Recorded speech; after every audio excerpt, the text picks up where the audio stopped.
Hola, MIPCOM. Or should I say bonjour? Or should I say hello? Anyway, thanks for inviting me here to not leave my desk on 11th Avenue in New York City to the beautiful place where you are to introduce Bob Bakish.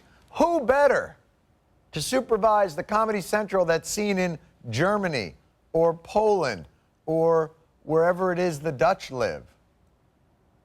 Hey, do you know what they call my show in Israel? The pronunciation's in Hebrew. Anyway, thanks to Bob, Comedy Central will soon reach our neighbors in Brazil. While their GDP may be expanding 3 times as fast as ours here in the United States, when it comes to internet videos of fat people falling off tables, Brazil has a lot of catching up to do. And now, without any further wait, please welcome Bob Bakish, President and CEO of Viacom International Media Networks. Thank you, Marcel, and thank you, John, for that kind introduction. And thank you, Reed, for having me here in Cannes. Even if it is a bit hot. That was something, I don't remember it that hot in the past years. But anyway, you know, the king of fake news here is actually speaking the truth. The rollout of Comedy Central is a big priority for us at Viacom International Media Networks. It's a big part of our evolution, but more on that in a bit. The next half hour isn't just about comedy. It's about how our business overall is changing. It's about new demographics, new distribution models, new metrics. You know, the pace of change that Marcel discussed can be dizzying, particularly when you're programming for among the most culturally connected and tech-savvy audiences in the world, which is what we do every day of the week. Today's environment requires that we're hardwired, ready for change. Some call it evolution, some call it revolution. To us, it's about constantly reinventing or risk-facing irrelevancy. And we at Viacom know a thing or two about reinvention. We were born based on the idea we wouldn't grow old with our audience, that reinvention would be our imperative, and that our only constant would be change. And a look back at MTV's history clarifies that. You know, if you take a look at Duran Duran, you know, some of you may remember them, an icon of the pure video age. Or perhaps Beavis and Butthead, really symbolic of our early expansion into long form. And then there was Ozzy and Sharon Osbourne, early celebrity entrants into the reality game. And lately, who could not know the lovable crew from the Jersey Shore? And today, Mike Judge's Beavis and Butthead are back, updated for a new generation, because we know that times change, and we know that trends change, and that each new audience wants its own icons and fresh associations, and therefore brands, and brands like MTV, brands like Beavis and Butthead, they do periodically need reinvention. Which is one reason why MTV Networks International, a company with early and wide roots on the international TV scene, recently evolved to become Viacom International Media Networks. We recognized there was an opportunity to better leverage our global scale, to tap into growth opportunities like the adult market, and to provide all our key constituencies a broader array of world-class content. So we've expanded beyond our traditional channels, MTV, Nickelodeon, VH1, et cetera, to include new brands in the ad-supported TV space, such as Colors, our powerhouse Indian entertainment brand, and BET for fans of black culture, and Paramount with its iconic motion picture library, and Blink, our first entertainment channel targeted to women, making one very powerful Viacom International Media Networks portfolio. Today, we have over 160 channels in 160 plus countries and territories, reaching nearly 650 million homes, covering almost the entire spectrum of demographics, from kids to adults and everything in between. We also have hundreds of digital properties and a significant related consumer products business.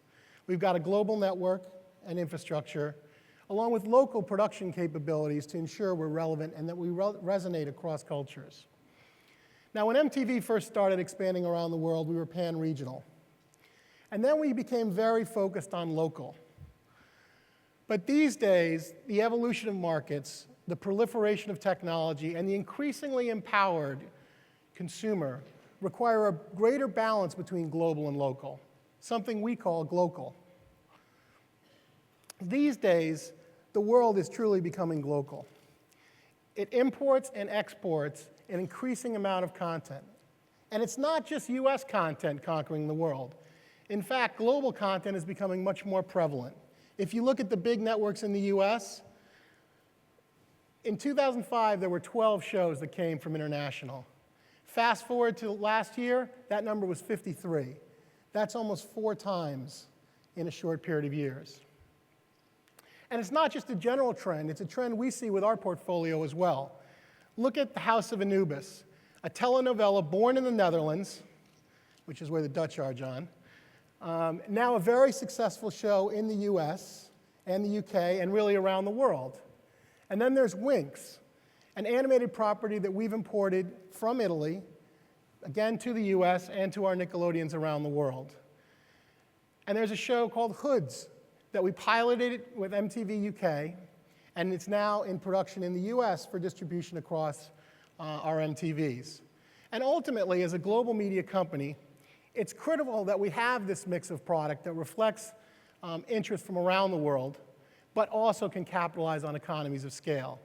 It's a constant focus to strike the right balance, and again, it's all about, we think, being local. So how do we strike that balance? How do we ensure we have our finger on the pulse of what's cool, market by market, demographic by demographic? The answer's simple.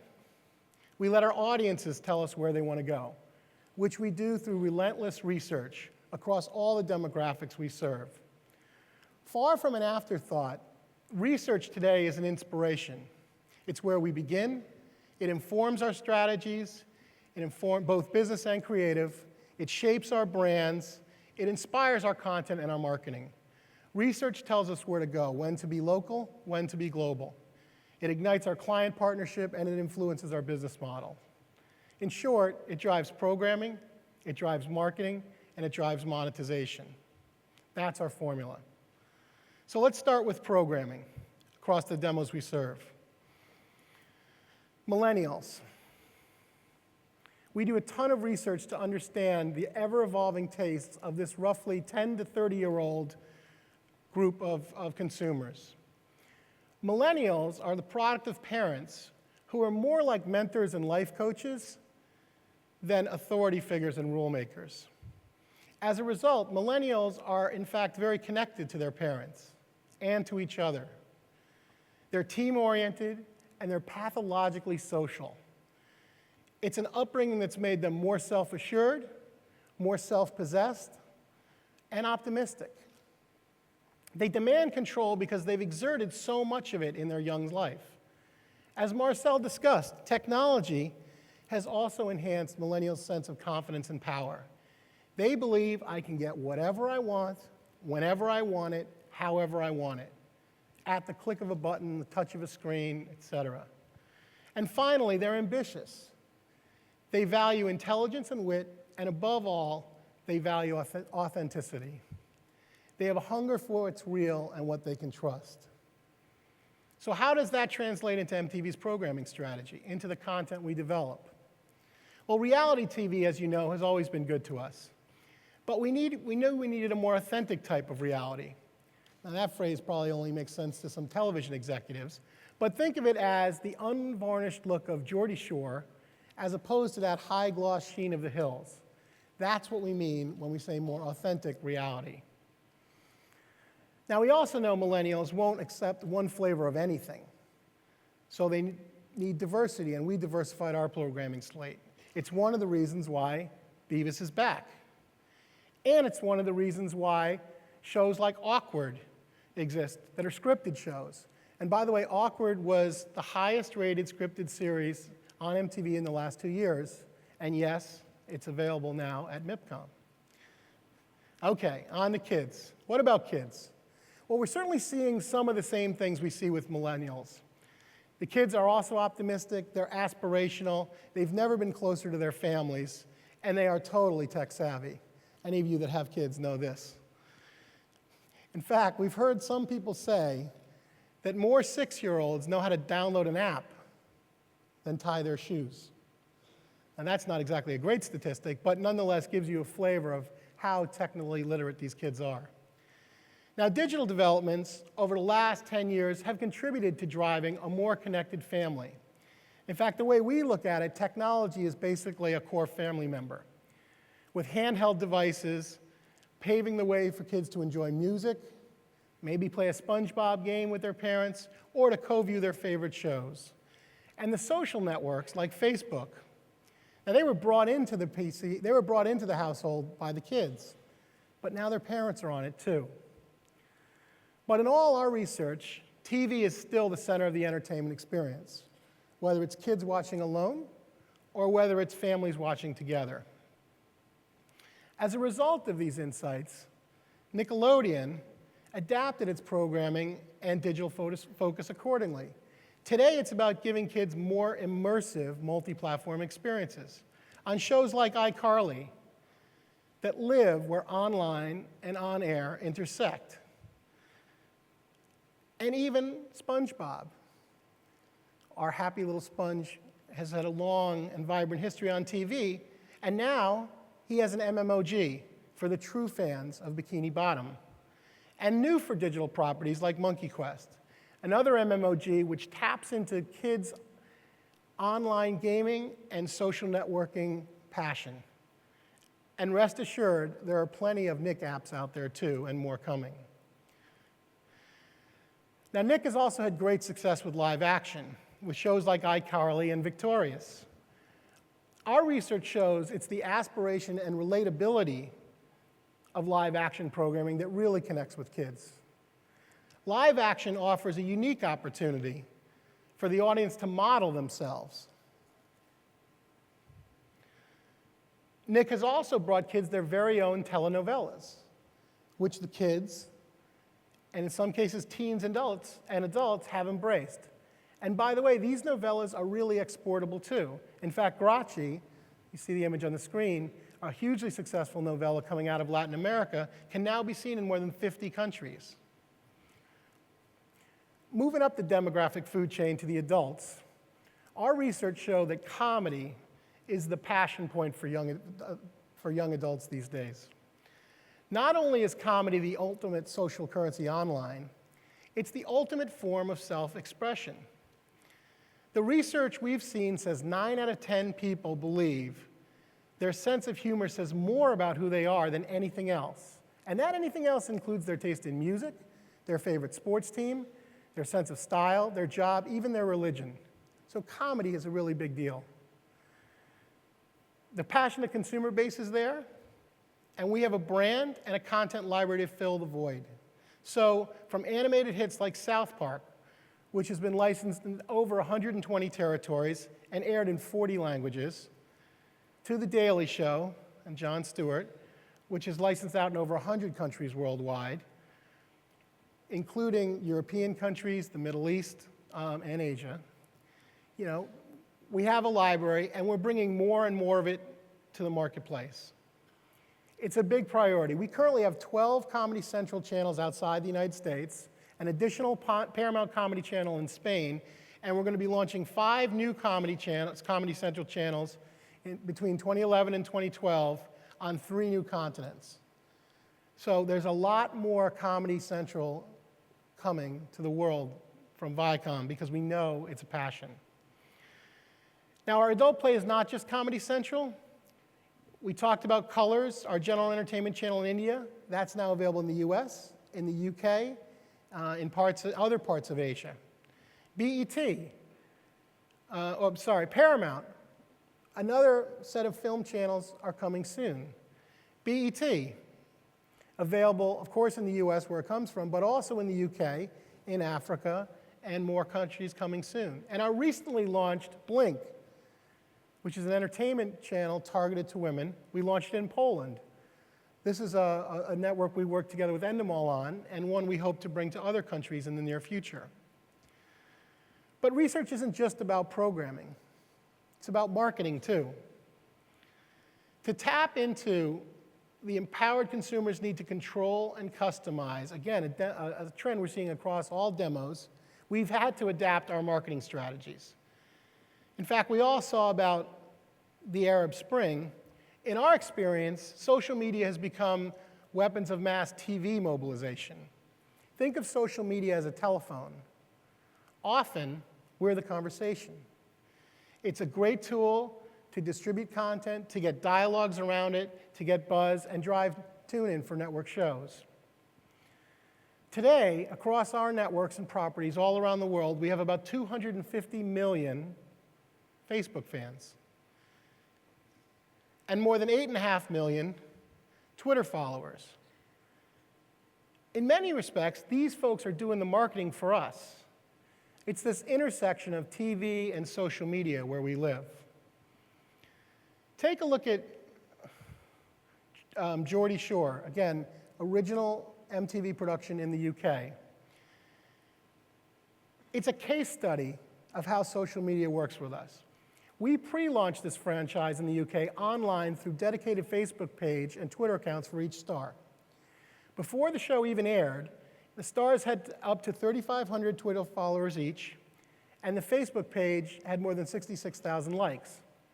It was about creating a digital footprint before we handed it over to mainstream marketing to demonstrate its appeal to a specific demographic, and oh, by the way, make approaching sponsors easier. Now, one season in, Geordie Shore has garnered 52 million views on mtv.co.uk, 270,000 Facebook likes, and has more than 100,000 followers on Twitter. And this is the first year of the franchise. And oh, by the way, it was the highest rated show in MTV UK history. So this social media and television is a very powerful combination. It's also a big part of our live music event strategy, especially for our biggest tentpole, the EMA. Now, last year for the show in Madrid, we produced a promo of Eva Longoria that took off virally, built buzz, and anticipation for the show. We also had an international pop star in Justin Bieber act as our official Twitter jockey, tweeting throughout the show to drive audiences to linear. And as a result, we not only had record-breaking digital performance, we also had record ratings. And this year, for the EMAs, which will be held in Belfast, by the way, first week in November, we're going to have, for the first time, we're going to have our host, Selena Gomez, be a multi-platform host. So she's going to be doing the linear television stuff, she's going to be doing the digital stuff, and bouncing back in between. And just so you know, Selena and her boyfriend, Justin, rank in the top 10 most popular celebs in the social media. Rest assured, that will be part of our marketing strategy. For us, all this speaks to the power of digital collaboration that Marcel referenced. From insights to execution, on-air, publicity, promotion, all totally in sync. And what about the final piece of the equation? Monetization. It's obviously an important question, because at the end of the day, we're running a business. So how do all these changes with consumers, with technology, with content creation impact our business models? In a word, enormously. Our audience's expectations of instant access, unlimited choice, the ability to customize, personalize, and participate with content, we've got to deal with all that while balancing the realities of business. It's a constant balance. Capitalizing on what Marcel called the involved advertiser is a big part of our monetization strategy. Marketers are increasingly experimenting and innovating with companies like ours to embed and target their brands. In fact, we recently reorganized our ad sales force into what we call Viacom, for brand engagement, Viacom. It gives our clients access to a true cross-brand portfolio and allows us to better leverage all of our platforms across a spectrum of marketing disciplines. From advertising, to custom promotions, to branded content, to digital activation, licensing, and more. Our partnership with VW is a great example of what Viacom stands for.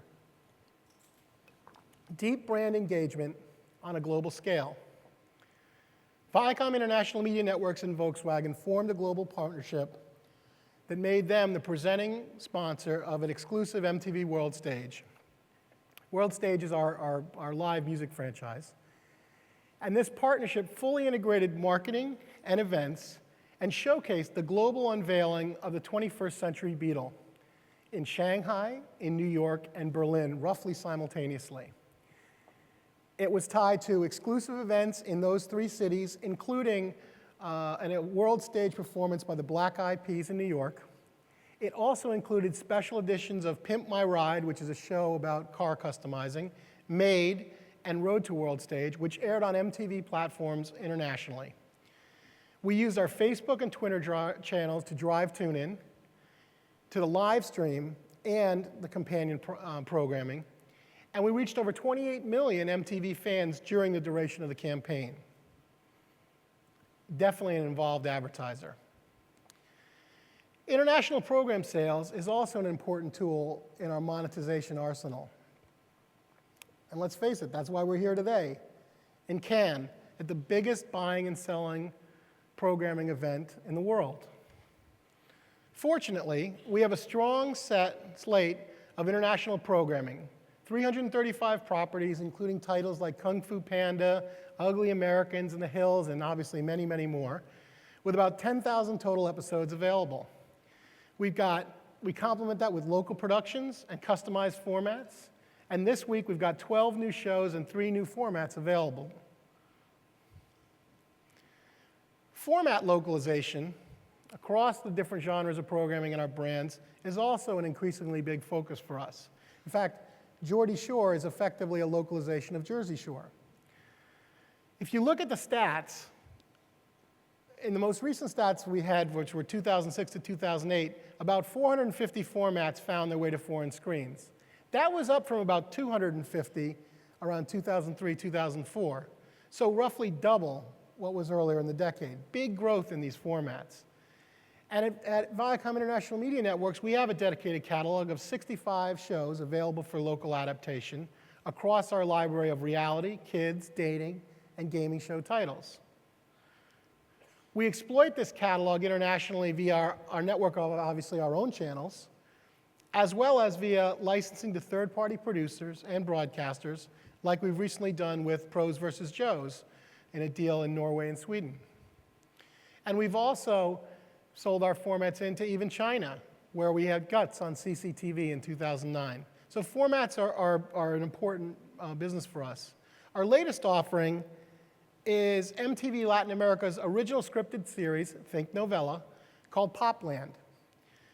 Now, Popland premiered 4 weeks ago in Mexico as the #1 show for 18 to 24s. And coincidentally, it will actually premiere today on our US Hispanic network called Tres. We're launching this latest MTV novella as both a finished program and a format production that's being offered for worldwide distribution.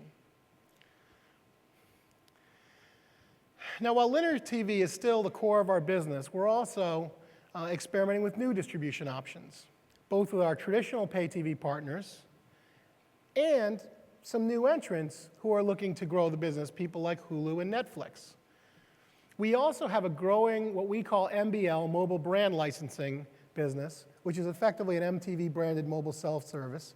We have 6 countries up in Europe with about 3 million subs, and we just signed a 7th deal that we haven't announced the country for yet.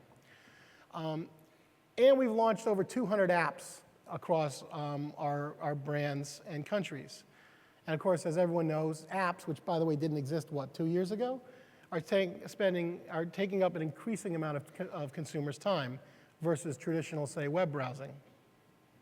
Finally, we continue to experiment with services like VOD, DTO, and subscription to give our audiences the flexibility and accessibility they certainly crave. So to conclude, as the world evolves, we need to make programming and advertising that's more relevant, more targeted, more personalized, which means a deeper understanding of and engagement with our audiences. And in turn means more value for our distribution, marketing, and licensing partners. We need to and will continually test new media and we'll experiment and innovate. In short, we need to continue to reinvent ourselves across all areas of our business. So before we go to the Q&A, let's just look briefly how that comes to life. Would you roll the tape?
Gracias. Wow, Kim!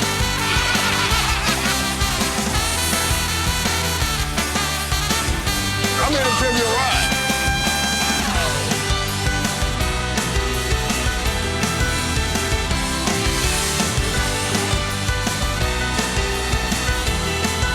Bring on Geordie Shore.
Thank you. Okay, Marcel, you want to come and join me for a Q&A?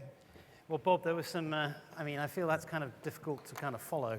Huge amount of content there and great content. And it seems that we agree on a lot of stuff. And why should that surprise us? well, I was told that to make great television, you have to have conflict, right? And I'm sure people might like to see a little bit of conflict here. So why don't I try to see whether we can get some juices flowing.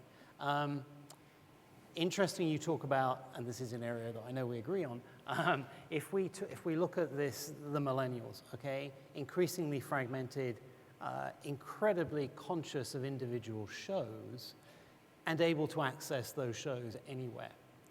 In that environment, you've got 160 channels, but is this a channel world? What is the role of the channel? Aren't channels kind of like irrelevant if you can just go and get this great content online? Well, look, they're certainly not irrelevant. If you look at the research, people are consuming more linear television than they have ever before, in the history of television. So that tells us that they're definitely relevant, but that they live in a complex, world of media. And our focus tends to be on, using our linear services, programming them and scheduling them well so they fit with consumer tastes. Again, using the broader digital networks, the social, blogosphere, et cetera, to make sure people know, what's on and particularly tune in around event programming. One of the great things about, call it digital, is it's opened us up to a world where, 10 years ago, you had to be on your living room couch to watch our product. It's not true anymore. And at the same time, 10 years ago, you could only watch the shows that were on the linear channels you had. If you look at our Netflix deals, it's overwhelmingly about library product. In fact, there's holdbacks vis-a-vis current products. So what we're attempting to do is take advantage of all this technology to deliver an even richer experience to consumers. And in fact, there's never been a better time to be a fan of great television because of the amount of product you're able to access. So no, I don't think linear screens are irrelevant. I think we're a ways off from that.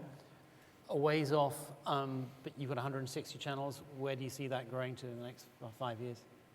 Well, one of our priorities are to build out our adult demographic networks, Right. Comedy Central, Paramount, BET, perhaps Blink and others. So that number will go up, but it will coexist in a world where you can get product other ways too. Yeah. We take great pains to figure out what product we put where, because we have long-standing and very productive partnerships with our traditional pay distributors, and we have no interest in that going away, nor do they. But simultaneously, look at other opportunities to exhibit product that fills consumer needs. Let's move to the, because we are kind of tight for time, just move to the monetization angle. And you mentioned the platforms, but let me just focus a little bit on the advertising side. Mm-hmm.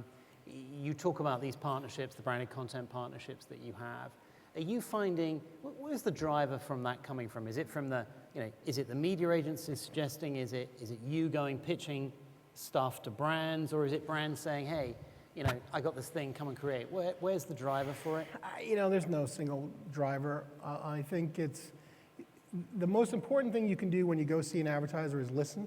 Right. What's on their mind, what are they trying to accomplish, and then use that understanding to come up with some great ideas. Some of them do come out of the agencies, some of them come out of direct client conversations, some of them is an idea we had that we just think might work for a client. So the individual idea could be of any of those, but it's really about building a good dialogue with the advertisers to get a better understanding of what they're trying to accomplish so you can array the best product. So is that part of the collaboration that both you and I referred to then? Yeah, absolutely. Final question, just going to the glocal part of your speech, which I think is absolutely directionally where we see the world going. Colors was a huge investment for Viacom. Great channel success. Where do you take these things to the next level? What's the next level in some of these markets? Well, we operate, our business operates every market except the domestic United States. So we see a lot of opportunity. Again, I think we rely on great management teams around the world to be in pursuit of that opportunity. And then when there are significant investment opportunities, and you're right, Colors was a significant investment, at least for us, we think carefully about it and we decide, we want to go. We are all these adult networks. An adult network doesn't break even in year one. Right. So we're making a range of investments this year. We think they're prudent investments for the future, and they have a track record of paying off. But I think there is a significant range of opportunities. Some of it's about a specific market, but some of it's about a specific demographic, and it's really being disciplined in going and deciding which ones you green light and which ones you say, yeah, I like that, but we're going to hold and we're going to do these other things first. Yeah. And that comes back to the research. Bob, we're run out of time. I know there's 100 people out there who'd probably like to ask you more questions.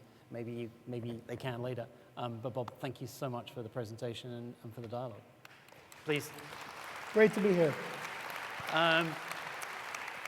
And now, what I'd like to do is to segue into our next keynote speaker, which is Mr. Konstantin Ernst, who's the CEO of Channel One. And before Konstantin comes on stage, I'd like just to show a quick video about the man. Thank you.